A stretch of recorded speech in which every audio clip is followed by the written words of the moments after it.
أعوذ بالله من الشيطان الرجيم. بسم الله الرحمن الرحيم. يا أهل الكتاب لم تلبسون الحق بالباطل وتكتمون الحق وأنتم تعلمون. وقالت طائفة من أهل الكتاب آمنوا بالذي أنزل على الذين آمنوا وجه النهار واكفروا آخره لعلهم يرجعون. ولا تؤمنوا إلا لمن تبع دينكم قل إن الهدى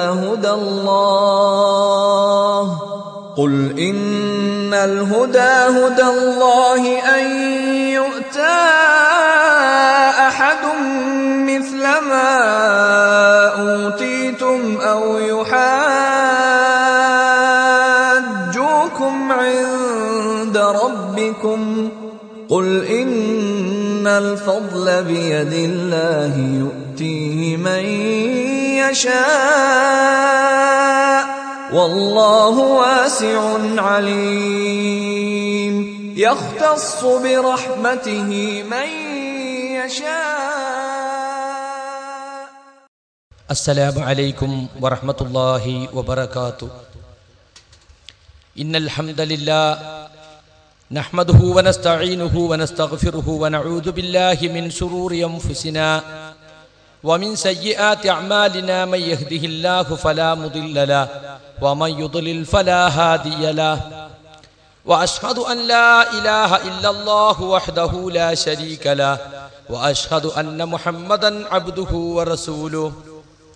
يا أيها الذين آمنوا اتقوا الله حق تقاته ولا تموتن إلا وأنتم مسلمون.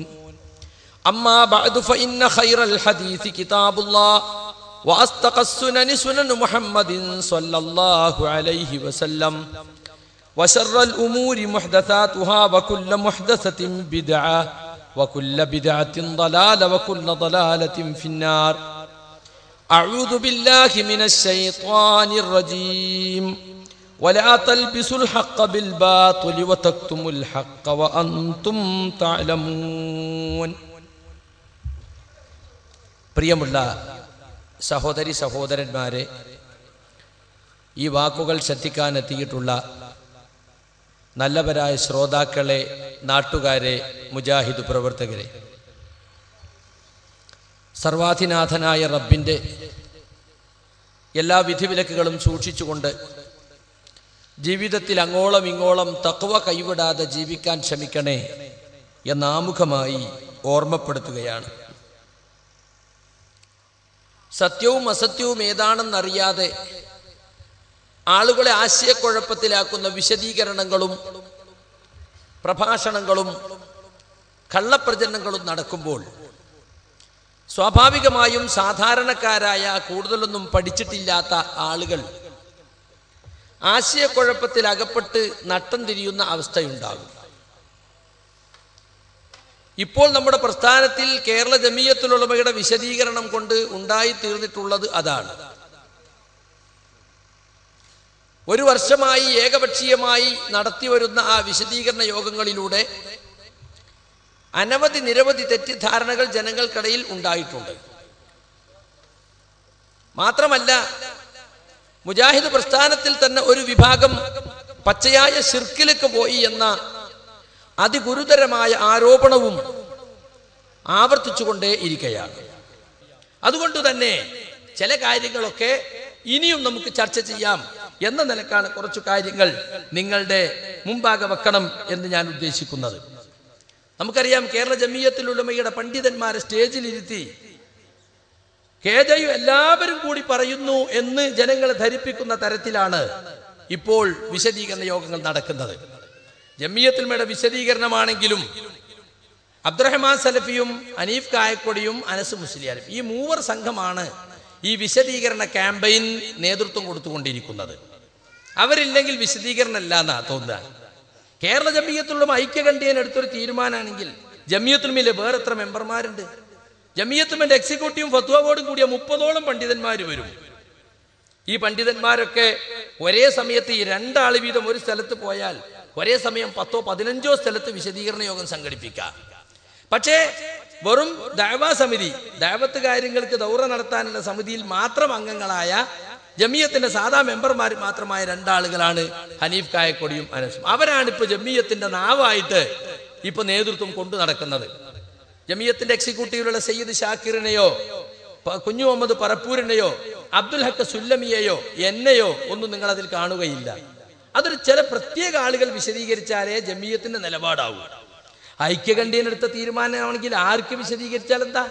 അപ്പൊ കുറെ കോട്ടിമാട്ടലുകളും കുറെ ദുർവ്യാഖ്യാനങ്ങളും കുറെ കസർത്തുകളും അതൊക്കെ കൂട്ടിക്കുഴച്ച് ഇവരുണ്ടാക്കിയ ഒരു ലൈനുണ്ട്. അത് അവർക്ക് മാത്രമേ സാധിക്കുള്ളൂ വിശദീകരിക്കാൻ. ജനങ്ങളെ തെറ്റിദ്ധരിപ്പിക്കാൻ വേണ്ടി അവർ കണ്ടുപിടിച്ച പ്രയോഗങ്ങളും അവർ കണ്ടുപിടിച്ച കോട്ടിമാട്ടലുകളും ഒക്കെ അവർക്ക് മാത്രമേ അറിയുള്ളൂ. അങ്ങനെ ഏകപക്ഷീയമായ രൂപത്തിൽ സംഘടനയെ മറയാക്കിക്കൊണ്ട് അബ്ദുറഹ്മാൻ സലഫി അദ്ദേഹത്തിന്റെ ആദർശങ്ങൾ സംഘടനയിൽ കുത്തിച്ചെലുത്തുന്ന കാഴ്ചയാണ് നമുക്കിപ്പോൾ കാണാൻ സാധിക്കുന്നത്. നിങ്ങൾ നോക്കൂ, 1 നൂറ്റാണ്ട് പിന്നിട്ടു എന്ന് പറയുന്ന മുജാഹിദ് പ്രസ്ഥാനത്തിന്റെ ആദർശം ഇപ്പൊ വിശദീകരിച്ച് തുടങ്ങിയിട്ടേ ഉള്ളൂ. ആദർശം എന്താണെന്ന് ഇപ്പോഴാ 1 നൂറ്റാണ്ട് കഴിഞ്ഞിട്ട് വിശദീകരിച്ച് മണിക്കൂറുകൾ വിശദീകരിച്ചിട്ടും മൂവർ സംഘത്തിന് തോന്നുക ആളുകൾക്ക് ക്ലിയർ ആയില്ലേ ആവൂല. കാരണം ഇല്ലാത്ത ഉണ്ടാക്കല്ലേ. നിങ്ങൾ കണ്ടോ, എന്നെ പുറത്താക്കിയിട്ടെങ്കിലും ഇത് അവസാനിക്കുമെന്ന് വിചാരിച്ചു. ബാബരി മസ്ജിദ് പൊളിച്ചാൽ പിന്നെ BJPക്ക് ഇഷ്യൂ ഉണ്ടാവില്ലായിരുന്ന മാതിരി ഞാൻ പറഞ്ഞു, ഞാൻ എന്നെയാണ് പുറത്താക്കിയത്, സംഘടന നല്ല ആൾക്ക് പോകുമല്ലോ സ്മൂത്തായിട്ട്, ഞാൻ കുറച്ചു കാലം മാറി ഇരുന്നാ മതിയല്ലോ. പക്ഷെ അതല്ല പ്രശ്നം. പുറത്താക്കിയെന്ന് മാത്രല്ല, ഞാൻ മുശ്രിക്കായി പോയി എന്നാണ് പ്രഖ്യാപിച്ചത്. പത്രങ്ങളിലൊക്കെ കൊടുത്തു, ശിർക്കിലേക്ക് പോയി. കണ്ടോ? അപ്പൊ തൗഹീദിന്റെയും ശിർക്കിന്റെയും പേരിലാണ് മുജാഹിദ് പ്രസ്ഥാനത്തിൽ പുതിയൊരു ഭിന്നിപ്പുണ്ടായിട്ടുള്ളത് എന്ന് പൊതുജനങ്ങളെ ധരിപ്പിച്ചു. അല്ലെങ്കിൽ ഞാൻ വീട്ടിൽ കുത്തിരിക്കും, ഞാൻ പുറത്തിറങ്ങൂല. അപ്പൊ ഞാൻ മരിച്ചാൽ മയ്യത്ത് നിസ്കരിക്കാൻ വരെ പറ്റുമോ എന്നുള്ള സംശയത്തിലാണ് മുജാഹിദുകളുള്ളത്. കാരണം ജിന്നിനെയും മലക്കിനെയും വിളിച്ച് പ്രാർത്ഥിക്കുന്ന ആളാണ്. മാത്രമല്ല അയ്യപ്പ ശരണം എന്ന് വിളിക്കാന്നാണ് ഇപ്പോഴത്തെ പ്രചാരണം. നിങ്ങൾ ആലോചിച്ച്, ഒരു സാധാരണ പ്രവർത്തകൻ പോലും വിശ്വസിക്കാത്ത കാര്യം, പച്ച കള്ളം, എനിക്കില്ലാത്ത വാദം, എന്റെ സംസാരത്തിന്റെ ക്ലിപ്പുകൾ കട്ടുമുറിച്ച് ആകെ 3 ക്ലിപ്പേറ്റാപ്പോ ഈ മൂവർ സംഘം ജീവിക്കുന്നത്. അത് എന്നെ പുറത്താക്കിയതിന് ശേഷം എന്നെക്കുറിച്ചും മുജാഹിദ് പ്രവർത്തകരെ കുറിച്ചും ശിർക്കാരോപണം നടത്തി മുഖാമുഖവുമായി ഇടവണ്ണയും കൊടുവള്ളിയിലെ മണ്ണിൽക്കടവിലും തൃശ്ശൂരും ഒക്കെ ഒരു പരിപാടി നടത്തിയതിന് ശേഷം ഞാൻ പ്രസംഗിച്ചതാ മഞ്ചേരിയും കൊപ്രക്കളത്തും തൃശ്ശൂരിലെ കൊപ്ര. അതിന് കിട്ടിയൊരു 3 ക്ലിപ്പ്. അതാണ് പിന്നെ ഞാൻ ശിർക്കിലേക്ക് പോയി എന്നതിന്റെ തെളിവ്. അപ്പൊ അതിന് മുമ്പ് ഞാൻ ശിർക്കിലേക്ക് പോയിട്ടില്ല. പുറത്താക്കി എന്നെ ശിർക്ക് ആരോപിച്ച് അവർ പ്രസംഗിച്ചെന്ന് മറുപടി പറയാൻ ഞാൻ പോയപ്പോഴാണ്. ഞാനല്ല ആദ്യം വിശദീകരണവുമായി ഇറങ്ങിയത്. പിന്നെയോ രാവിലെ 10 മണി മുതൽ രാത്രി 1 മണി 1:15 വരെ പാവനമായ എടവണ്ണ ജാമിയ നബിയുടെ ക്യാമ്പസിൽ വെച്ചൊരു മുശ്രിക്കാക്കൽ സമ്മേളനം നടത്തി, ഒരു മുഖാമുഖ നാടകം നടത്തി. പറഞ്ഞിട്ടും അവർക്ക് തീരുന്നില്ല.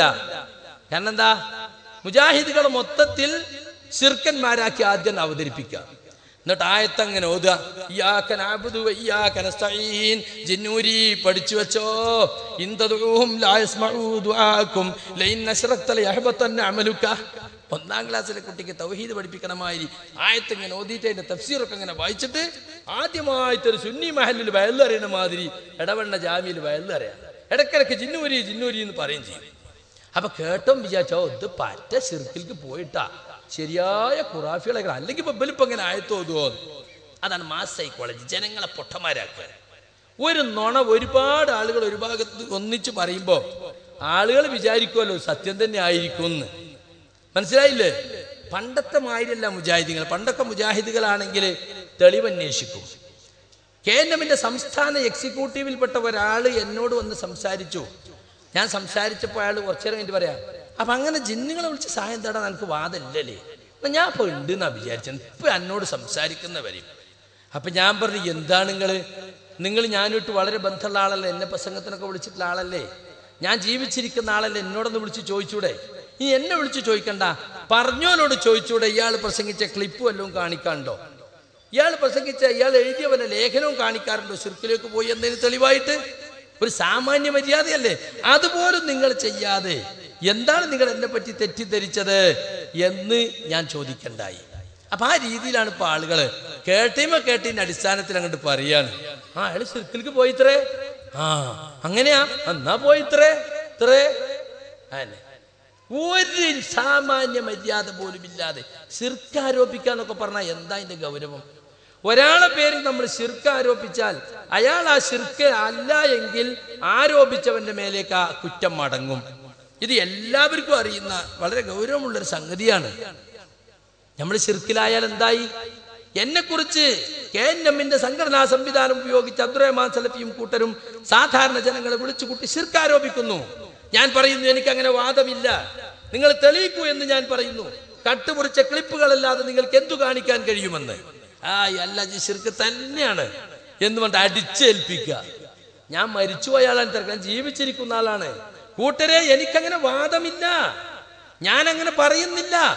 ഒരു സഹായവും ഒരു ജിന്നിനോടും ഒരു മലക്കിനോടും ജീവിതത്തിന്റെ ഒരു ഘട്ടത്തിലും ചോദിക്കാൻ പാടില്ല എന്നാണ് എന്റെ അഭിപ്രായം. ഞാൻ അങ്ങനെ പറഞ്ഞിട്ടില്ല, എഴുതിയിട്ടില്ല, നിങ്ങൾ ഉണ്ടെങ്കിൽ തെളിയിക്കൂ എന്ന് ഞാൻ ആവർത്തിച്ച് ആവശ്യപ്പെടായല്ല. നീ ശിർക്കിൽ തന്നെയാണ്. എന്താ ഇതിന് ചെയ്യാ? ഇതിന് വല്ല മരുന്നുണ്ട് സുഹൃത്തുക്കളെ? ഖുറാഫികൾ നമ്മളെ കുറിച്ച് ഇങ്ങനെ തന്നെ ആക്ഷേപിക്കല് അല്ലെ, നിങ്ങൾക്ക് നബിയോട് സ്നേഹമില്ല, എന്നിട്ട് പ്രവാചക സ്നേഹത്തിന്റെ ആയത്ത് അങ്ങനെ ഓതും, ഹദീസ് അങ്ങനെ വായിക്കും, പഠിച്ചു വെച്ചോ വഹാബി, ബുഖാരി നോക്കിക്കോ. മുസ്ലിയാരെ, എന്തിനാ നിങ്ങൾ ഈ ആയത്തും ഹദീസൊക്കെ ഓതുന്നത്? അള്ളാന്റെ റസൂലിനെ സ്നേഹിക്കണം നിങ്ങളെക്കാളേറെ അഭിപ്രായമുള്ളവരാ ഞങ്ങൾ. അല്ലല്ല, നിങ്ങൾക്ക് നബിയോട് പിരിച്ചല്ല. കണ്ടോ, നമ്മൾ ശഫായത്തിനെ നിഷേധിക്കുന്നു അല്ലേ? നമ്മളെ കുറിച്ച് എന്തൊക്കെ ആശയം? നബിയെ സാധാരണ മനുഷ്യനാക്കുന്നു, ഔലിയാക്കളെ തള്ളിപ്പറയുന്നു, മദ്ഹബിനെ തള്ളിപ്പറയുന്നു, വിലായത്തിനെയും കറാമത്തിനെയും നിഷേധിക്കുന്നു, മുഅ്ജിസത്തിനെ അംഗീകരിക്കുന്നില്ല. ഇതെല്ലാം നമ്മളെ കുറിച്ച് ഇല്ലാത്ത ആരോപണങ്ങളാണ്. ആ ആരോപണം പറഞ്ഞു വെച്ചിട്ട് ഇങ്ങനെ പ്രസംഗിക്കലാ ഖുറാഫികളെ പണി. അതിനേക്കാളും തരം താഴ്ന്ന ശൈലിയിലേക്ക് നമ്മുടെ അനസ് മുസ്ലിയാരും അബ്ദുറഹ്മാൻ സലഫിയും ഒക്കെ അധപ്പതിച്ചു പോയി എന്ന് പറയേണ്ടി വന്നതിൽ എനിക്ക് വല്ലാത്ത ഖേദമുണ്ട്. അതാണ് ഇപ്പൊ നടന്നുകൊണ്ടിരിക്കുന്നത്. ഇല്ലാത്ത ആരോപണങ്ങൾ പറഞ്ഞിട്ട് അതിനങ്ങനെ പ്രസംഗിച്ചു കൊണ്ടിരിക്കുക. നിങ്ങൾ ആലോചിച്ച് നോക്കണം, ഒരു നൂറ്റാണ്ട് പിന്നിട്ട എന്ന് പറയപ്പെടുന്ന നമ്മുടെ ആദർശം, ഈ പ്രസ്ഥാനത്തിന്റെ ആദർശം സാധാരണക്കാർക്ക് പോലും അപ്രാപ്യവും അതുപോലെ തന്നെ തിരിയാത്തതുമാക്കി തീർക്കുക എന്നതാണ് ഇപ്പോൾ അവർ നടത്തിക്കൊണ്ടിരിക്കുന്ന പ്രധാന പണി. ആശയക്കുഴപ്പം ഉണ്ടാക്കുക എന്നത് ഒരാദർശമായി സ്വീകരിച്ചിരിക്കുകയാണ്. ജനങ്ങളെ കഴിയുന്നത്ര ആശയക്കുഴപ്പത്തിലാക്കുക. നിങ്ങൾ ആലോചിച്ച് നോക്കൂ, എന്താണ് ഇപ്പൊ ഇവിടെ ഇത്ര വലിയ വിശദീകരിക്കാൻ മാത്രം പ്രശ്നം ഉണ്ടായത്? 2002 മടവൂർ വിഭാഗം പുറത്തു പോകുമ്പോൾ 35 പേരെ ISM സംസ്ഥാന കമ്മിറ്റിക്കെതിരെ നടപടിയെടുക്കുമ്പോൾ അവർ പിറ്റേ ദിവസം പത്രത്തിൽ പറഞ്ഞത് എന്താ? മുജാഹിദ് പ്രസ്ഥാനത്തെ ജിന്നു സേവയിലേക്കും പിശാച് ബാധയിലേക്കും കൊണ്ടുപോകാൻ ഞങ്ങൾ അനുവദിക്കുകയില്ല. അന്ന് മുതൽ അവർ ഉണ്ടാക്കിയ വസ്വാസികൾ, ജിന്ന് സിഗർ വിഷയത്തിൽ ഉണ്ടാക്കിയ വസ്വാസികൾ, കഴിഞ്ഞ 9 വർഷമായി നമ്മൾ ഒന്നിച്ചു നിന്ന് മറുപടി കൊടുത്ത വിഷയങ്ങൾ, അതേ വിഷയങ്ങൾ തന്നെ ഇപ്പോൾ ഇവർ കടമെടുത്തു. എന്നിട്ട് സഹപ്രവർത്തകന്റെ പേരിൽ ശിർക്ക് ആരോപിക്കാൻ അവർ മെനക്കെട്ടിറങ്ങിയിരിക്കുകയാണ്. ആരോപിക്കപ്പെട്ടവർ നിഷേധിച്ചിട്ടും ആരോപണം തുടരുകയാണ്. അങ്ങനെയുള്ള ആളുകളെ കുറിച്ച് അള്ളാഹു പറഞ്ഞ ആയത്താണ് സൂറത്ത് അഹ്സാബിലെ 58-ാമത്തെ ആയത്ത്, വല്ലദീന യുദൂനൽ മുഅ്മിനീന വൽ മുഅ്മിനാത്തി ബിഗൈരി മുക്തസബു. ചെയ്യാത്ത കാര്യത്തിന്റെ പേരിൽ സത്യവിശ്വാസികളായ ആണുങ്ങളെയും പെണ്ണുങ്ങളെയും ദ്രോഹിക്കുന്നവർ ഫഖദ് ഇഹ്തമലു ബുഹ്താനം വ ഇസ്മം മുബീന, അവർ അപരാധവും വ്യക്തമായ കുറ്റവും പേറിയിരിക്കുകയാണ്, സ്വയം ഏറ്റെടുത്തിരിക്കുകയാണ്. വലിയ കാര്യം ഇതാണത്. ഇല്ലാത്ത അപരാധം ഏറ്റുവാങ്ങുന്നതിനാ? എന്തിനാണ് വലിയ കുറ്റം നിങ്ങൾ ഏറ്റുവാങ്ങുന്നത്? ചെയ്യാത്ത കാര്യത്തിന്റെ മേൽ ഒരാളുടെ പേരിൽ ആരോപണം നടത്തുന്നതിനാണ്. സുഹൃത്തുക്കളെ, ഇന്നിപ്പോ താഴെ തലത്തിൽ മുജാഹിദുകൾ എല്ലായിടത്തും 2 ചേരിയായി മാറിക്കഴിഞ്ഞു. KNM യൂണിറ്റിലൊക്കെ ഇന്ന് 2 വിഭാഗമായി മാറിക്കഴിഞ്ഞു. അത് ഇക്കഴിഞ്ഞ 1-2 മാസം കൊണ്ടുണ്ടായതല്ല. കഴിഞ്ഞ ജൂൺ മാസം മുതൽ തുടങ്ങിയ KJU ആദർശ വിശദീകരണങ്ങൾ മുജാഹിദ് പ്രവർത്തകരെ ചേരി തിരിക്കാൻ വേണ്ടി പ്രത്യേകം ഡിസൈൻ ചെയ്ത് അബ്ദുറഹ്മാൻ സലഫി തയ്യാറാക്കിയിട്ടുള്ളതാണ്. അതിന്റെ തുടക്കത്തിൽ തന്നെ ഞാൻ പറഞ്ഞിരുന്നു, എനിക്ക് മെമ്പർഷിപ്പ് നിഷേധിക്കുകയും എന്നിട്ട് നേതാക്കളെ കാണാൻ പോവുകയും ചെയ്യപ്പോൾ ഞാൻ ആവർത്തിച്ചു പറഞ്ഞു, സാർ, ഇത് നമ്മുടെ പ്രവർത്തകരെ ചേരി തിരിക്കാൻ ഉദ്ദേശിച്ചുള്ള പരിപാടിയാണ്, ഇതുകൊണ്ട് വേറെ ഒന്നും ഉണ്ടാകാൻ പോകുന്നില്ല. അപ്പൊ KJUവിനെ മറയാക്കിക്കൊണ്ട് അബ്ദുറഹ്മാൻ സലഫി അദ്ദേഹത്തിന്റെ ഭിന്നിപ്പിക്കൽ തന്ത്രം നടപ്പിലാക്കിക്കൊണ്ടിരിക്കുകയാണ്. യഥാർത്ഥത്തിൽ അതൊരു ഇലക്ഷൻ പ്രചരണമായിരുന്നു. കഴിഞ്ഞ ആഗസ്റ്റ് മാസത്തിലാണ് KNM ഇലക്ഷൻ പ്രഖ്യാപിച്ച് വിജ്ഞാപനം ഇറങ്ങുന്നത്. അതിന്റെ 2 മാസം മുമ്പ് വിശദീകരണം തുടങ്ങുകയാണ്. നോക്കണം കുതന്ത്രം. എറണാകുളത്ത് നിന്ന് ആ വിശദീകരണം ആദ്യം തുടങ്ങുന്നത്. എല്ലായിടത്തും വിശദീകരണം കഴിഞ്ഞിട്ടാണ് ശാഖാ ഇലക്ഷൻ. കണ്ണൂർ ജില്ലയിൽ കുറച്ച് പാളിപ്പോയി. അപ്പൊ എന്താക്കി, തെരഞ്ഞെടുപ്പ് അങ്ങ് നീട്ടി. എന്നിട്ട് ഒക്ടോബർ 15 മെമ്പർഷിപ്പ് വിതരണം ഒക്കെ കഴിഞ്ഞു. പക്ഷെ ശാഖാ ഇലക്ഷൻ നടത്താൻ വരട്ടെ, വിശദീകരണം കഴിഞ്ഞിട്ട് മതി. കാരണം വിശദീകരണത്തിലാണ് ചേരിയാക്കുക. അങ്ങനെ ഒക്ടോബർ 15 ശാഖാ ഇലക്ഷൻ തീരുമാനിച്ചു. ഒക്ടോബർ 14 കാടിളക്കി പ്രചരണം നടത്തിയിട്ട് ഒരു KJU വിശദീകരണം. അത് കഴിഞ്ഞ് ജനങ്ങൾ പോകുമ്പോൾ 2 മനസ്സായിട്ടാ പോണം. അപ്പൊ അങ്ങനെയാണല്ലേ, ഓനെന്ന് ശരിയാക്കണം, മറ്റോനെന്ന് കുറി, അത് നമുക്കൊന്ന് ഇതിന്റെ വേണം. അങ്ങനെ അങ്ങോട്ട് പോയിട്ട് അവിടെ മുതൽക്ക് അങ്ങ് തുടങ്ങുക. പിന്നെ വോട്ട് പിടുത്തവും തോൽപ്പിക്കലും അങ്ങോട്ടും ഇങ്ങോട്ടും പഴി പറയൽ എന്തെല്ലാം നടത്തും. കേരള നദ്വത്തുൽ മുജാഹിദീന്റെ ചരിത്രത്തിൽ ഇത്ര നാണം കെട്ട ഒരു തെരഞ്ഞെടുപ്പ് കഴിഞ്ഞ ഇലക്ഷനെ പോലെ നടന്നിട്ടില്ല. എത്ര പരാതികളാ കിട്ടിയത്. പക്ഷെ പരാതി കോക്കസ് പരിഗണിക്കൂല.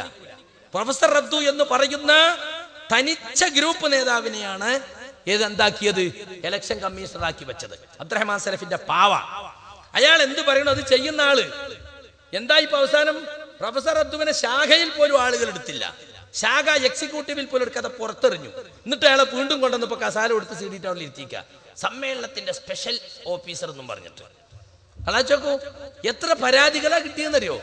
കിട്ടിയ പരാതികളൊക്കെ ഞമ്മന്റെ ആൾക്കെതിരാണോ പരിഗണിക്കൂല, ചവറ്റുകൊട്ടയിലിടും. ഞമ്മന്റെ ആൾക്ക് അനുകൂലാണോ അപ്പൊ തന്നെ നടപടി. ചിലയിടത്തൊക്കെ പരാതി എഴുതി വാങ്ങി. തികഞ്ഞ അനീതിയും അക്രമവും നടന്നു. പലയിടത്തും മെമ്പർഷിപ്പ് കൊടുത്തില്ല. എന്താ, ജിന്നിന്റെ ആളാ, ഒരു മെമ്പർഷിപ്പ് ഇല്ല. ചുങ്കത്തറയിലെ കുട്ടികൾ കോടതിയിൽ പോയി, ഇപ്പോഴും കേസ് കോടതിയില്ല. കോഴിക്കോട് ജില്ലയിൽ നിങ്ങൾക്കറിയോ തെരഞ്ഞെടുപ്പിൽ എങ്ങനെയാ KV അബ്ദുൽ ലത്തീഫ് മൗലവി കൗൺസിലറായത്? സ്വന്തം മണ്ഡലത്തിൽ അയാൾ എടുത്തില്ല, ആളുകൾ ഒഴിവാക്കി. അപ്പൊ പിന്നെ ഫറൂഖ് മണ്ഡലത്തിലൂടെ തിരികെ കയറ്റാൻ വേണ്ടി നോക്കി. അതിന് ഫറൂഖുകാർ വിസമ്മതിച്ചപ്പോ TP പറഞ്ഞു, അദ്ദേഹത്തെ എടുക്കാന്ന് ഞാനൊരു വസിയത്ത് പോലെ പറഞ്ഞതാണ്. ഒരു സാധാരണ പ്രവർത്തകൻ എണീറ്റും ചോദിച്ചു, ഇത് TPന്റെ തറവാട്ട് സ്വത്താണോ? TP അത് കേൾക്കേണ്ടി വന്നില്ലേ? എന്തിനാ അത്? KV അബ്ദുൽ ലത്തീഫ് മൗലവിയെ വസിയത്തായി കൊണ്ടുവന്നിട്ട് കിടന്ന് TPക്ക് ഒരു വാശി. അങ്ങനെ അവസാനം തെരഞ്ഞെടുപ്പ് ബഹളമായി നിർത്തിവെച്ചു. നിർത്തിവെച്ചാൽ എന്താ വേണ്ടത്? വല്ല പോലീസ് പ്രൊട്ടക്ഷനിലും പിന്നെ തെരഞ്ഞെടുപ്പ് നടത്തല്ലേ വേണ്ടത്? അതിന് പകരം സമവായം ഉണ്ടാക്കിയിട്ട് ചുളിവിലൂടെ ഭരണഘടനാ വിരുദ്ധമായി തിരികെ കയറ്റിയതാണ് KVനും വേറൊന്ന് 2 ആളി. കണ്ടോ? ഇതൊക്കെ മുജാഹിദ് പ്രസ്ഥാനത്തിന്റെ ചരിത്രത്തിലുണ്ടോ? അപ്പൊ അന്യായമായി തെരഞ്ഞെടുക്കപ്പെട്ട ഒരു കൗൺസിലാണ് ഇന്നിപ്പോ നിലവിലുള്ളത്. ഭരണഘടനാനുസൃതമായി തെരഞ്ഞെടുക്കപ്പെട്ടതല്ല. സുഹൃത്തുക്കളെ, ഇതൊരു കേഡർ പാർട്ടി ഒന്നല്ല. ഇത് നദ്വത്തുൽ മുജാഹിദീൻ എന്ന് പറഞ്ഞ സംഘടനാ സംവിധാനത്തിന് അത്ര വലിയ പ്രാധാന്യം നമ്മൾ കൽപ്പിക്കലില്ല. ആദർശത്തിനാണ് നമ്മൾ പ്രാധാന്യം കൽപ്പിക്കുക. ആദർശം നടപ്പിലാക്കാനും ആദർശം പ്രചരിപ്പിക്കാനും വേണ്ടി നമ്മൾ കണ്ടുപിടിച്ചിട്ടുള്ള ഒരു ഭൗതിക സംവിധാനം മാത്രമാണ് സംഘടന. സംഘടനയിൽ മെമ്പർഷിപ്പ് എടുക്കാത്തവരൊക്കെ ഇസ്ലാം എന്ന് പുറത്താണെന്നോ മെമ്പർഷിപ്പ് എടുത്തവരൊക്കെ ഓടലോടെ സ്വർഗത്ത് പോകുന്നോ നമ്മൾ എവിടെയും പഠിപ്പിച്ചിട്ടില്ല. പക്ഷെ ഇപ്പൊ ഒരു കേഡർ പാർട്ടി ആക്കാനുള്ള ശ്രമമാണ് അബ്ദുറഹ്മാൻ സലഫി നടത്തിക്കൊണ്ടിരിക്കുന്നത്. അതിനനുസരിച്ച കോക്കസുകളിയും ഗ്രൂപ്പ് പ്രവർത്തനവും ഗൂഢാലോചനയും എപ്പോഴും മീറ്റിംഗാ. ഇപ്പൊ എവിടെ ചെന്നാലും മുജാഹിദ് പ്രവർത്തകർ ഇങ്ങനെ സ്വകാര്യം പറയില്ല, അങ്ങോട്ടും ഇങ്ങോട്ടും. എന്താ, അത്രമാത്രം പ്രശ്നങ്ങൾ ഇയാൾ ഉണ്ടാക്കി വെച്ചിട്ടുണ്ട് മുജാഹിദ് പ്രസ്ഥാനത്തിൽ. ഇനിയിപ്പോ എന്താ അറിയോ, ഞങ്ങൾ ആരൊക്കെ പോയാലും ശരി, സംഘടന ഞങ്ങളുടെ കയ്യിലാണല്ലോ, അധികാരം ഞങ്ങളുടെ കയ്യിലാണല്ലോ, സ്ഥാപനങ്ങൾ ഞങ്ങളുടെ കയ്യിലാണല്ലോ. പണ്ട് മുതലാളി പറഞ്ഞില്ലേ, പെട്ടി കള്ളം കൊണ്ടുപോയിട്ട് എന്താ താക്കോലിന്റെ കയ്യിലല്ലേ എന്ന് പറഞ്ഞ പോയത്തക്കാരൻ മുതലാളിയുടെ നിലവാരത്തിലാണ് ഇപ്പൊ നമ്മളെ ആളുകൾ നിലകൊള്ളുന്നത്. മുജാഹിദ് പ്രവർത്തകരെ ഞങ്ങൾക്ക് ആവശ്യമില്ല, ഞങ്ങൾക്ക് സംഘടന ഞങ്ങളിലുണ്ട്. എല്ലാ പള്ളിയും ഞങ്ങളെ രജിസ്ട്രേഷനാണ്, എല്ലാ മദ്രസയും. ഞാൻ ചോദിക്കട്ടെ, എത്ര പള്ളികൾ മടവൂർ വിഭാഗത്തിന്റെ കയ്യിലുണ്ട്? ഇവർക്ക് എന്തെങ്കിലും ചെയ്യാൻ സാധിച്ചോ? സാധിക്കൂല. ജനങ്ങൾ മുഴുവൻ അപ്പുറത്ത് നിന്നാ, പള്ളി മാത്രം അപ്പുറത്ത് നിൽക്കോ? ഒരുപാട് സുന്നി പള്ളികൾ നമ്മൾ പിടിച്ചെടുത്തു എന്ന് ഖുറാഫികൾ പറഞ്ഞപ്പോ നമ്മൾ തമാശക്ക് ചോദിച്ചിട്ടുണ്ട്, ആള് മുഴുവൻ മുജാഹിദായ പള്ളി മാത്രം ഞാൻ സുന്നിയാണെന്ന് ഇങ്ങനെ നിൽക്കുവോ? ഇല്ലല്ലോ. അതുപോലെ എല്ലാ വിഭാഗം ആളുകൾ ഇവർക്കെതിരായാൽ ഇവർക്ക് എന്ത് ചെയ്യാൻ പറ്റും? ഇപ്പൊ പുളിക്കല പള്ളി KNMന്റെ അധികാര നേതൃത്വത്തിന്റെ കൂടെയല്ല. ഇവിടെ ഉള്ള കമ്മത്തിനെ പിരിച്ചു വിട്ടിട്ട് ഇവിടെ ആരും ഇല്ലാന്നെങ്കിൽ പുലിക്കക്കാർ എന്നിട്ട് പറയാണ്, ഒരു 12 അധ്യാപകരെ ശമ്പളം, ഒരു ഖത്തീബിന്റെയും ഒരു മുഖറിന്റെ ശമ്പളം, പള്ളി ക്ലീൻ ചെയ്യുന്ന ഒക്കെ ഇവിടുന്ന് കൊടുക്കണം, ഇവർക്ക് ഭക്ഷണം അവിടെ പുളിക്കല ഏർപ്പാട് ചെയ്യണം, ഞങ്ങൾ CD ടവറിൽ മാസം വന്ന് വാങ്ങിക്കോളാർന്ന. ഞങ്ങളെ കൊണ്ട് പറ്റൂല അറിയും. അങ്ങനെ മുഴുവൻ സ്ഥലത്തും പോയ എന്തായിരിക്കും സ്ഥിതി? അപ്പൊ ഇതൊക്കെ എന്ത് അടിസ്ഥാനത്തിൽ? അപ്പൊ ആധാരം വാങ്ങുന്ന തിരക്കില, എല്ലായിടത്തും ആധാരം വാങ്ങുക. ഇതെല്ലാം കൂടി പണയം വെച്ച് ലോകബാങ്കിലേറ്റ കൊണ്ടുവച്ചിട്ട് വേറെ വല്ല റിയൽ എസ്റ്റേറ്റും തുടങ്ങാൻ അബ്ദുറഹ്മാൻ സലഫിക്ക് പരിപാടി ഉണ്ടോ? അല്ലാഹു അഅലം. എല്ലായിടത്തും ഇപ്പൊ ആധാരം വാങ്ങല പരിപാടി. ആധാരം കൊണ്ട കണ്ടാ കുസു ആധാരം. അവരാളുകൾ തന്നെ കൊടുക്കണില്ല. ഇപ്പൊ കണ്ണൂർ ജില്ലയിലെ വലിയ ഗ്രൂപ്പിന്റെ കേന്ദ്രം, ഗ്രൂപ്പിന്റെ ഹെഡ് ഓഫീസ് പയ്യന്നൂരാ. അവിടുത്തെ വൈറ്റ് സിറ്റി എന്ന് പറയുന്ന കേന്ദ്രം ട്രസ്റ്റാണ്. പിന്നെയുള്ള ബഷീർ ഡോക്ടറും സുൽഫീഖറും ഒക്കെ ഉള്ള കണ്ണൂർ സിറ്റി പള്ളി, കണ്ണൂർ സലഫി മസ്ജിദ്, അതും ട്രസ്റ്റാണ്. അതൊന്നും പ്രശ്നമല്ല അവർക്ക്. ആദ്യം അത് രജിസ്റ്റർ ചെയ്യട്ടെ KNM-ല്. എത്ര സ്ഥലങ്ങളിലുണ്ട്. അപ്പൊ സുഹൃത്തുക്കളെ, ഈ രീതിയിലുള്ള ഒരു തരം ഗ്രൂപ്പ് പ്രവർത്തനത്തിന്റെ പേരിൽ മുജാഹിദ് പ്രവർത്തകരെ തമ്മിൽ തെല്ലിക്കാണ്. ഇത് മറച്ചു വെക്കാനാണ് ഇപ്പൊ ഈ ആരോപണമായിട്ട് ഇറങ്ങിയിട്ടുള്ളത്. വാസ്തവം അതാണ്.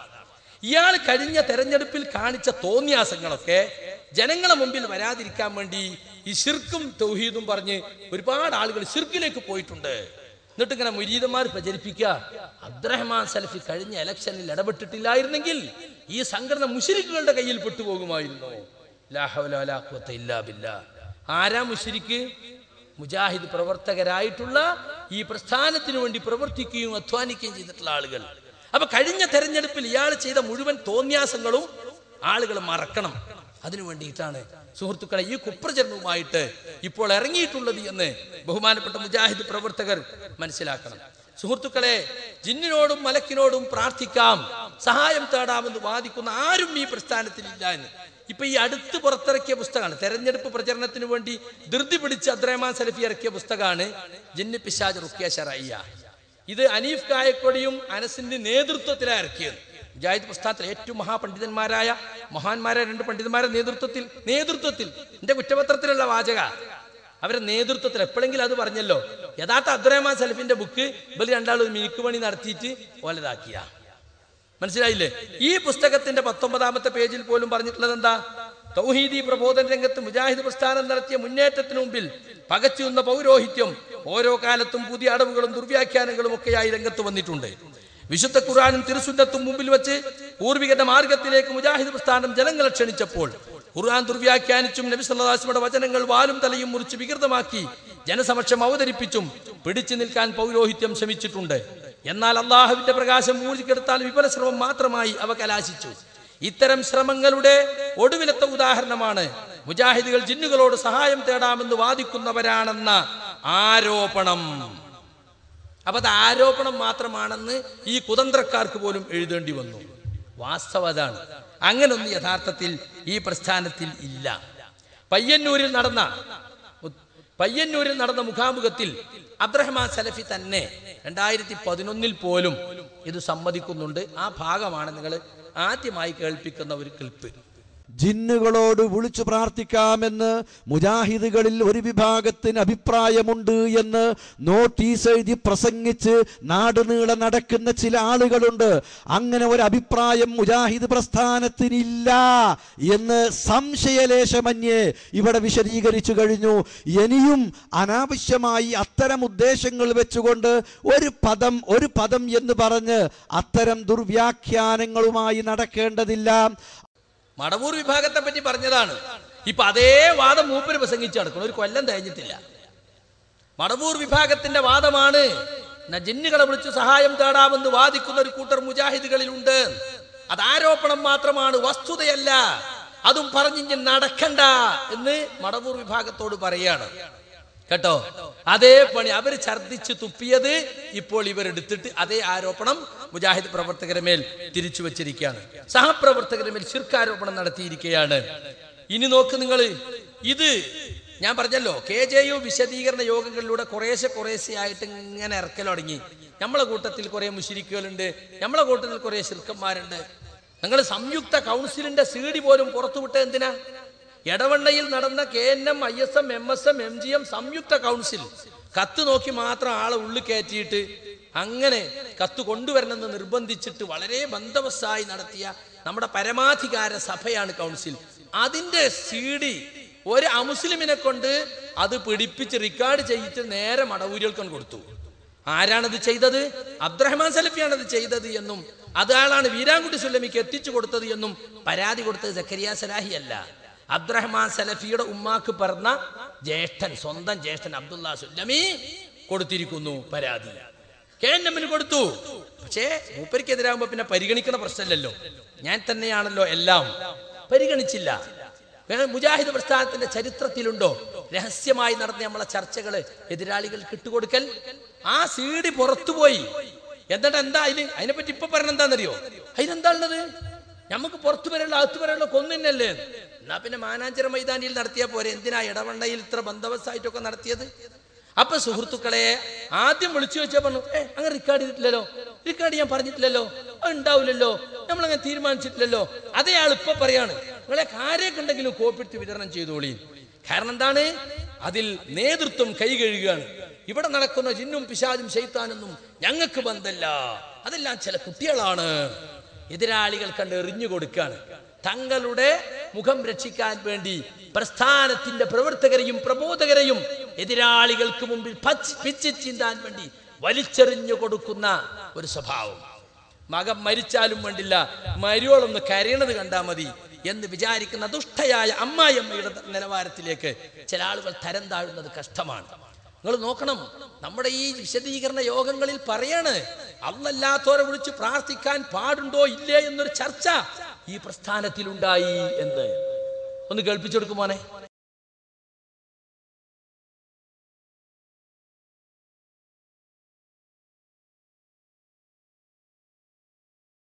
കണ്ടോ?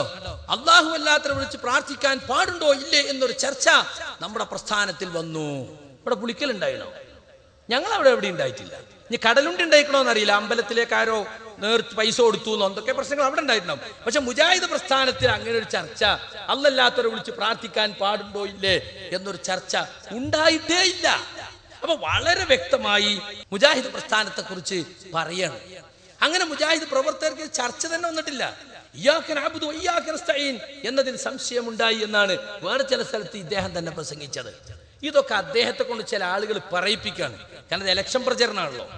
ഇലക്ഷൻ പ്രചരണം എന്ന് പറയുമ്പോൾ കുറെ ആളുകൾ ശിർക്കിലേക്ക് പോയി ഞങ്ങളൊപ്പം നിന്നോളി, ഞങ്ങളെല്ലാം ഇനിയിപ്പോ ഈ പ്രസ്ഥാനത്തെ തൗഹീദിൽ പിടിച്ചു നിർത്താനും രക്ഷിക്കാനും ഇല്ല. മടവൂരികൾ ചവച്ചു തുപ്പി ആരോപണം ഏറ്റെടുത്തിട്ട് സഹപ്രവർത്തകർ മേൽ ശിർക്ക് ആരോപിക്കുന്ന ക്രൂര വിനോദമാണ് കഴിഞ്ഞ KJU വിശദീകരണങ്ങൾ എന്ന പേരിൽ കഴിഞ്ഞ ഒരു കൊല്ലമായി നടന്നുകൊണ്ടിരിക്കുന്ന വിശദീകരണങ്ങളിലൂടെ നാം കേട്ടത്. പല ആളുകളും KJUവിലുള്ള പലരും വേദനിക്കുകയാണ്. കേരള ജംഇയ്യത്തുൽ ആസ്ഥാനത്ത് നിന്നുകൊണ്ടാണ് ഞാനിത് പറയുന്നത്. പലരും വേദനിക്കുകയാണ്. ഈ ഗ്രൂപ്പുകളിലും കോക്കസിലും പാവനമായ നമ്മുടെ സംഘടനയും ആദർശവും കേരളത്തിൽ മുജാഹിദീൻ കേരള ജംഇയ്യത്തുൽമയും ഈ നാട്ടിൽ ഒരു 10,000-ങ്ങൾക്ക് വെളിച്ചം നൽകിയ മഹാപ്രസ്ഥാനങ്ങളാണ്. ആ പ്രസ്ഥാനത്തിനെ മറയാക്കിക്കൊണ്ടാണ് ഈ ഗ്രൂപ്പുകളിലും കോക്കസ് പ്രവർത്തനം നടന്നുകൊണ്ടിരിക്കുന്നത്. വളരെ വേദനയുള്ള ഒരു സംഗതിയാണ്.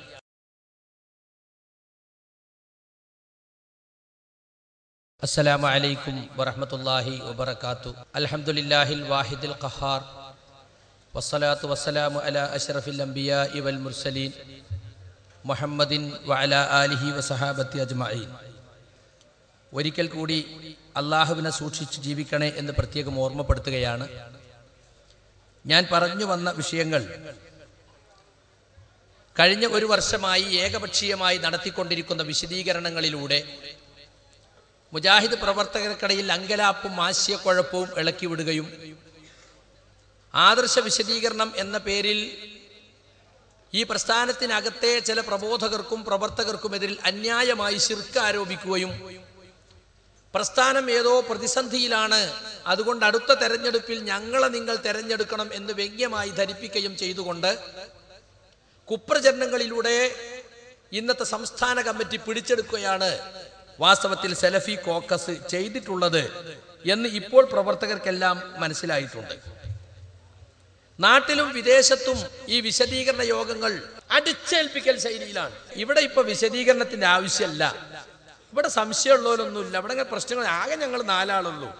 ഇനി ഇവിടെ നിങ്ങളൊരു വിശദീകരണം വെച്ചിട്ട് 2 കക്ഷിയാക്കണ്ട, ആയി പറ്റൂല, അത് സംഘടനയുടെ വിപ്പാണ്, അനുസരിച്ചേ പറ്റൂ. എന്നിട്ട് ആളുകൾക്ക് താല്പര്യം ആകെ ഞങ്ങൾ 5 ആളുള്ളൂ, നിങ്ങൾ ഭിന്നിപ്പിക്കല്ലേ, ആയി പറ്റൂല, നടത്തിയേ പറ്റൂ. അപ്പൊ അതാ പൂനൂർക്കാര് പറഞ്ഞു ഇവിടെ അങ്ങനത്തെ ഒരു പ്രശ്നമാണ്, പൂനൂര് നടത്തിയേ പറ്റൂ. അതാണ് അടിച്ചേൽപ്പിക്കൽ ശൈലിയിലാണ്. ഇസ്ലാഹി സെന്ററുകൾ പലരും പറഞ്ഞു ഞങ്ങളിവിടെ ഈ പാവപ്പെട്ട ലോകത്തിന്റെ കേരളത്തിന്റെ നാനാഭാഗത്തും വന്ന മലയാളികൾക്ക് ഒരു കാസറ്റോ ഒരു തൗഹീദി പ്രഭാഷണമോ എത്തിച്ചു കൊടുത്ത് ഞങ്ങൾ ചെറിയ ദഅവത്തേറ്റ് നടക്കുകയാണ്. ഇവിടെ നിങ്ങളൊരു ഭിന്നിപ്പുണ്ടാക്കാൻ ദയവ് ചെയ്ത് നേതാക്കൾ ഇങ്ങോട്ട് വരരുത്. വരാതിരിക്കാൻ പറ്റില്ല. വരരുത് എന്ന് പറഞ്ഞിട്ടും പോവുകയാണ്. 7 ആള് 8 ആള് ഒന്നിച്ചിട്ടാണ് ഗൾഫിക്ക് പോണത്. മുജാഹിദ് പ്രസ്ഥാനത്തിന്റെ ചരിത്രത്തിലുണ്ടോ? കേരളത്തിലെ ദഅവത്തൊക്കെ നിർത്തി വെച്ചിട്ട് 8 ആൾ ഒന്നിച്ച് ജമിയത്തുൽ-ഉലമന്റെ. പല ആൾക്കും എവിടേക്കാ പോണെന്ന് തന്നെ അറിയില്ല. ഒരിക്കൽ നമ്മുടെ ഒരു പ്രബോധകൻ MM തന്നെ വിളിച്ചു. അല്ല സർ, നിങ്ങൾ എവിടെയാണ്? മോനെ, ഞാൻ എയർപോർട്ടിൽ എത്താനായി, കാറിലാണുള്ളത്. എവിടേക്കാ പോണു നിങ്ങള്? അതൊന്നും എനിക്കറിയില്ല. അബ്ദുറഹ്മാൻ സലഫി ഇങ്ങോട്ട് വരാൻ പറഞ്ഞാണ്. പാസ്പോർട്ടും പിന്നെ ടിക്കറ്റും ഒക്കെ എൻ്റെ കയ്യിലാണുള്ളത്. എവിടേക്കോ പോകാണ്ട് പറഞ്ഞു. അതാണ് ഇപ്പൊ അവസ്ഥ എന്ന് നിങ്ങൾ മനസ്സിലാക്കിയാൽ മതി. അപ്പൊ ഇയാൾ തീരുമാനിക്കാണ് ഖത്തറിൽ. ഇദ്ദേഹം 2005-2006 കാലത്ത് ദഅവത്തിന്റെയും വിദേശകാര്യത്തിന്റെയും ചാർജ് ഇയാൾക്കായിരുന്നു. അയാൾ എന്ത് ചെയ്തു? വിദേശകാര്യം ഏറ്റെടുത്തു. പ്ലെയിനിലിരുന്ന് ചെയ്യാൻ പറ്റിയ പണിയാണല്ലോ. ദഅവത്ത് സ്വീകരിച്ചതല്ല. അത് AP അബ്ദുൽ ഖാദർ മൗലവിയോട് അന്ന് ചില മുഷ്കുണ്ടായിരുന്നു. ആ മുഷ്കിന്റെ പേരിൽ അത് ഏറ്റെടുത്തില്ല.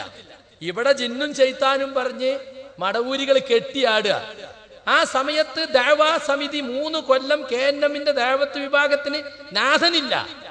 എന്നിട്ട് ഇവരാണിപ്പോ ആദർശ വിശദീകരണമായിട്ട് ഇറങ്ങിയിട്ടുള്ളത്. മുജാഹിദ് പ്രവർത്തകർ ആശയക്കുഴപ്പത്തിൽ അകപ്പെട്ട് എതിരാളികളെ കുപ്രചരണങ്ങൾ കേട്ട് നട്ടം തിരിഞ്ഞ് വസ്തുത എന്താണെന്നറിയാതെ ബുദ്ധിമുട്ടുന്ന സന്ദർഭത്തിൽ പ്രമാണങ്ങൾ ഉദ്ധരിച്ചുകൊണ്ട് അവർക്ക് ബോധ്യപ്പെടുത്തേണ്ട കാര്യങ്ങൾ ബോധ്യപ്പെടുത്തി കൊടുക്കാതെ ഇപ്പൊ ആദർശ വിശദീകരണമായിട്ട് ഇറങ്ങിയിരിക്കുകയാണ്. നിങ്ങൾ ആലോചിച്ച് നോക്കൂ, എന്താ ഇപ്പൊ 9 കൊല്ലം പഠിക്കാൻ മാത്രമേ ഈ ജിന്നു ചെയ്ത്താനും ഇവിടെ? 2002 മടവൂരികൾ പോയത് മുതൽക്ക് തുടങ്ങിയ പഠിപ്പാണല്ലോ. ഇങ്ങനെ കേരളത്തിൽ മാത്രമേ ജിന്നു ചെയ്ത്താൻ ഒരു കീറാമുട്ടി. ലോകത്തെവിടെ ഈ വിഷയല്ലേ? ലോകത്ത് ഒരുപാട് സലഫി സംഘടനകളുണ്ട്. അവർക്കൊന്നും ജിന്നും ചെയ്ത്താൻ ഒരു കീറാമുട്ടിയായിട്ട് 9 കൊല്ലം പഠിച്ചിട്ടും തീരാത്തൊരു സംഗതി എന്താണെന്നറിയോ? ഇവിടെ ഉള്ള പലർക്കും ഇതൊന്നും ദഹിച്ചിട്ടില്ല. ജിന്നും ശൈത്താനുമായി ബന്ധപ്പെട്ട നിരവധി ഹദീസുകൾ ദഹിക്കാത്തവരാ ഇവിടെ ഉള്ളത്. ഇപ്പൊ ജമിയത്തിന്റെ വിശദീകരണം സംഘടിപ്പിക്കാൻ ഓടി നടക്കുന്ന പലരും പക്ക ഹദീസ് നിഷേധികളാ. ഇപ്പൊ സിഹിർ ഫലിക്കും, സിഹിറിന് യാഥാർത്ഥ്യമുണ്ട് എന്ന് അബ്ദുറസാഖ് ബാക്കവി അംഗീകരിക്കോ? KV അംഗീകരിക്കോ? ഡോക്ടർ മുഹമ്മദ് അംഗീകരിക്കോ? അംഗീകരിക്കൂല. ഇനി ഉണ്ടെങ്കിൽ തന്നെ തോന്നൽ മാത്രം ഉണ്ടാക്കാൻ കഴിയും. സിഹിർ എന്ന് പറഞ്ഞാൽ തന്നെ തോന്നല. അബ്ദുറഹ്മാൻ സലഫിക്കും അങ്ങനെ വാദമുണ്ട്. സിഹിറു തഖീൽ, അത് മറ്റേ ഇയാളുടെ സയ്യിദ് കുത്തുബിന്റെ ഒക്കെ വാദ, അങ്ങനത്തെ ഇഖ്വാനികൾക്കൊക്കെ വാദമുണ്ട്. സിഹിറു തഖീൽ മാത്രമേ ഉള്ളൂ, അതിനപ്പുറമൊന്നുമില്ല. അപ്പൊ സിഹിർ ബാധ, ജിന്നു ബാധ ഇതൊന്നും അംഗീകരിക്കാത്ത ആളുകളാണ് ഇപ്പോ അന്ധവിശ്വാസത്തിലേക്ക് നയിക്കുന്നു എന്ന് പറഞ്ഞു നടക്കണത്. നോക്കികൾ പുതിയ വിചിന്തന. അന്ധവിശ്വാസങ്ങൾ തിരിച്ചു കൊണ്ടുവരാൻ മുജാഹിദ് കേരളം അനുവദിക്കില്ല. TP പച്ച മടവൂരികളുടെ 2002 വർത്താനം. അത് 2002 മടവൂരികൾ പുറത്തു പോയപ്പോൾ അവർ ശബാബിൽ എഴുതിയ അതേ വാചകമാണ് TP അബ്ദുള്ള കോയ മദനി കടമെടുത്ത് പറയുന്നത്. അല്ലെങ്കിലും അന്നത്തെ മധ്യസ്ഥന്മാർക്ക് കൊടുത്ത പാനലിൽ മടവൂരികളുടെ പാനലിലെ വൈസ് പ്രസിഡന്റാ TP. മധ്യസ്ഥനായി വന്ന് സംഘടനയിൽ കയറി വന്നതാണല്ലോ. ആ ആദർശപ്പുളകൾക്ക് അദ്ദേഹം തന്നെയാണ്. അന്ധവിശ്വാസങ്ങൾ തിരിച്ചു കൊണ്ടുവരാൻ അനുവദിക്കൂല. മുജാഹിദ് പ്രസ്ഥാനത്തിന്റെ ശക്തമായ പ്രബോധന പ്രവർത്തന ഫലമായി കേരളീയ മുസ്ലിം സമൂഹത്തിൽ നിഷ്കാസിതമായിക്കൊണ്ടിരിക്കുന്ന അന്ധവിശ്വാസങ്ങളും അനാചാരങ്ങളും ജിന്നിന്റെയും പിശാചിന്റെയും സമൂഹത്തെ തിരിച്ചുകൊണ്ടുവരാൻ ദുഷ്ടശക്തികളുടെ ശ്രമങ്ങൾ മുജാഹിദ് കേരളം പൊറിപ്പിക്കില്ലെന്ന് KNM പ്രസിഡന്റ് അബ്ദുൽ ഖാദർ മദനി പ്രസ്താവിച്ചു. കണ്ണൂർ ജില്ലയിലാണ് അത് പറയണത്. ഹുസൈൻ മടവൂരും കൂട്ടരും 2002 മുതൽക്ക് എന്തൊന്ന് പറഞ്ഞുകൊണ്ടിരുന്നോ അതാണ് ഇപ്പോൾ ഇവർ പറഞ്ഞുകൊണ്ടിരിക്കുന്നത് എന്ന് മാത്രമല്ല സുഹൃത്തുക്കളെ, എന്തെല്ലാം വാദങ്ങളാ പറഞ്ഞിരിക്കാറിയോ? പുതിയ വാദങ്ങൾ ആശങ്കാജനകം. KNM കാസർഗോഡ് ആദർശപരവും സംഘടനാപരമായ കാരണങ്ങളാൽ പ്രസ്ഥാനത്തും പുറത്താക്കപ്പെട്ട സക്കരിയ സലാഹിയുടെ പുതിയ വെളിപ്പെടുത്തലുകൾ ആശങ്കാജനകമാണെന്ന് കാസർഗോഡ് സംബന്ധിച്ച മുജാഹിദ് ആദർശമേന അഭിപ്രായപ്പെട്ടു. പുഴയിൽ മുങ്ങി മരിക്കാൻ തുടങ്ങുന്ന ഒരു വ്യക്തി പ്രാണരക്ഷാർത്ഥം ജിന്നിനെ വിളിച്ച് സഹായം അഭ്യർത്ഥിച്ചാൽ അത് ശിർക്കാവുകയില്ല എന്ന വാദം അതിശയകരമാണ്. ഞാനങ്ങനെ പറഞ്ഞിട്ടില്ല, പച്ച നുണയാണാ പറയുന്നത്. പ്രാണരക്ഷാർത്ഥം മുങ്ങി മരിക്കാൻ പോണ ആൾ ജിന്നെ രക്ഷിക്കണമെന്ന ശിർക്ക് മൊയ്തീൻ ശൈഖേ എന്ന് വിളിച്ചാൽ ശിർക്കാവൂലേ? പുഴയിൽ മുങ്ങണ ആള് യാതൊരു സംശയമല്ല. അതുപോലെ തന്നെയാണ് ജിന്നെ രക്ഷിക്കണേ എന്ന് പറഞ്ഞാലും. പക്ഷെ അതല്ല വിഷയം. അത് ഞാൻ വിശദീകരിച്ചു വരുന്നുണ്ട്. ഇവരുണ്ടാക്കിയ പുകമറയാണത്. ശബ്ദം കേട്ടാൽ മലക്കിനോട് ചോദിക്കാം, ജിന്നോട് ചോദിക്കുന്നൊക്കെ അനസിനെ പോലുള്ളവർ പ്രസംഗിച്ചിട്ട് ഒരാൾ പറയാണ് പുഴക്കരയിൽ ഒരു ജിന്നുണ്ട്, അയാളിപ്പോ ഞാൻ വിളിച്ചാൽ കേൾക്കും, എന്റെ ഒച്ച കേൾക്കണ ദൂരത്തുണ്ട് എന്ന് വിചാരിച്ചിട്ട് ഒരാൾ ആ സമയത്ത് വിളിച്ചാലോ? അങ്ങനെ വിളിക്കാൻ പാടില്ല. അങ്ങനെ ജിന്നുണ്ട് എന്ന് എങ്ങനെ നബിയൊക്കെ പറഞ്ഞിരുന്നോ? പുഴക്കരയിൽ ജിന്നുണ്ടാവുന്ന് വിളിക്കാൻ പാടില്ല, ഹറാമാണ്. നബിയോ സഹാബത്തോ കാണിച്ചെന്നിട്ടില്ല. ശിർക്കിലേക്ക് പോകുന്ന മാർഗാണത്. അല്ല, എന്നാലും എൻ്റെ ഒച്ച കേൾക്കുന്നിടത്ത് ഇക്കരയിൽ ഉണ്ട് എന്ന് ഞാൻ വിചാരിച്ചിട്ടാ വിളിക്കണേ. എന്റെ മനസ്സിന് പ്രാർത്ഥന ഒന്നുമില്ല. അങ്ങനെയാണെങ്കിൽ ആ വെള്ളത്തിൽ ഞാനാണ് മരിച്ച മുശ്രിക്കായി മരിക്കോ? ഇത് കുസൃതി ചോദ്യ, സാങ്കല്പിക ചോദ്യമാണ്. ആ സാങ്കല്പിക ചോദ്യത്തിന് നമ്മൾ പറഞ്ഞത് ശിർക്ക് ഇസ്ലാം എന്ന് പുറത്തു പോണ ശിർക്കാണ് അയാൾ ചെയ്യുന്നത് പറയാൻ പറ്റൂല. ആളൊരു പോയത്തക്കാരന് വേണ്ടാത്ത ഹറാമ ചെയ്തത്, നബി പഠിപ്പിക്കാത്ത ഏർപ്പാടാണ്. അതിനെന്താക്കിപ്പോ ഇതൊക്കെ നാളെ പരലോകത്ത് വരും എന്ന് നിങ്ങൾ മനസ്സിലാക്കിക്കോളി. എനിക്കില്ലാത്ത വാദം എന്റെ പേരിൽ പഠിച്ച് അച്ചടിച്ച് വിടുന്നവരെ പറയുന്ന ഓരോ വാക്കിനും സാക്ഷിയായി മലക്കുണ്ട്. അതെല്ലാം രേഖപ്പെടുത്തപ്പെടും. നാളെ പരലോകത്ത് ഇതൊക്കെ കൊണ്ടുവരും. ഇത് ജമിയത്തുൽ ഉലമക്കാരെ ഏൽക്കോ? KNMകാരെ ഏൽക്കോ? എന്തൊക്കെയാണ് സുഹൃത്തുക്കളെ പറയുന്നത്? ദുർമന്ത്രവാദ ചികിത്സക്കായി പ്രമാണങ്ങളെ വളച്ചൊടിക്കരുത്. KNM ആരാണ് ദുർമന്ത്രവാദം ഇവിടെ കൊണ്ടുവരുന്നത്? നിങ്ങൾ പറയണം, നിങ്ങൾ വ്യക്തമാക്കണം.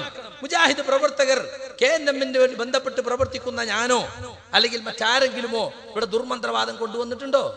യഥാർത്ഥ മന്ത്രം തന്നെ അംഗീകരിക്കാൻ കഴിയാത്തവരാ ഇവിടെയുള്ള പലരും. അതുകൊണ്ടാണ് ഇസ്ലാം അംഗീകരിച്ച ശർഈയായ മന്ത്രങ്ങൾ പോലും ഉൾക്കൊള്ളാൻ കഴിയാത്തത് കൊണ്ട് അതിന് മന്ത്രവാദമെന്നും ദുർമന്ത്രവാദമെന്നും പേരിട്ടിട്ട് അതിനെ വിമർശിക്കുകയാണ്. അപ്പൊ ആട്ടിനെ പട്ടിയാക്കി, പട്ടിയെ പേപ്പട്ടിയാക്കി ചിത്രീകരിച്ച് തല്ലിക്കൊല്ലുന്ന ഏർപ്പാടാണ് കുറെ കാലമായി നമ്മുടെ എതിരാളികൾ ചെയ്തുകൊണ്ടിരിക്കുന്നത്. അത് തന്നെ ഇപ്പോൾ KNM നേതൃത്വവും ഏറ്റെടുത്തിരിക്കുന്നു എന്നത് വളരെ ആശങ്കാജനകമായ ഒരു സംഗതിയാണ്. സുഹൃത്തുക്കളെ, ഇസ്ലാഹി സെന്ററുകളിലൊക്കെ ഒരു പോഷക സംഘടന എന്ന പേരിൽ ഈ വിശദീകരണം നടത്താൻ ഇവർ സർക്കുലർ കൊടുത്തപ്പോൾ പലരും പറഞ്ഞു ഇവിടെ ഒരു പ്രശ്നമല്ല, നിങ്ങൾ വിശദീകരണം സംഘടിപ്പിച്ചിട്ട് ഒരിക്കലും ഇവിടെ പ്രശ്നം ഉണ്ടാക്കല്ലേ.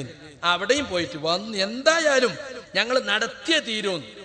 30 കൊല്ലത്തോളം സൗദി അറേബ്യയിൽ പ്രവർത്തിച്ച് സൗദി ഇസ്ലാഹി സെന്ററുകൾക്കൊക്കെ കെട്ടിപ്പടുക്ക ഒമ്പിച്ച പങ്കുവഹിച്ച ഇമ്പിച്ചിക്കോയ സാഹിബ് നേതൃത്വത്തിന് കൊടുത്ത കത്തിലുള്ളത് നേതാക്കൾക്കെതിരിൽ അണികൾ ശാപപ്രാർത്ഥന നടത്തുന്ന അവസ്ഥ വരെ നിങ്ങളുടെ കഴിഞ്ഞ യാത്രയിൽ ഉണ്ടായി.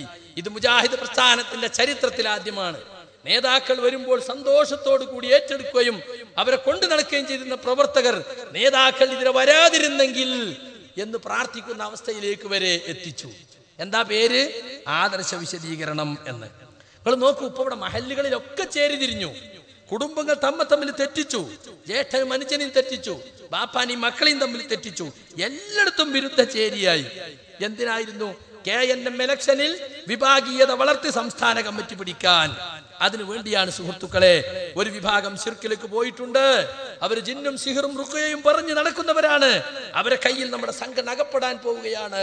അതുകൊണ്ട് അടുത്ത ഇലക്ഷനിൽ അത്തരം ആളുകളെ മാറ്റി നിർത്തണം എന്ന് ഗൂഢമായി പ്രചരിപ്പിച്ചു.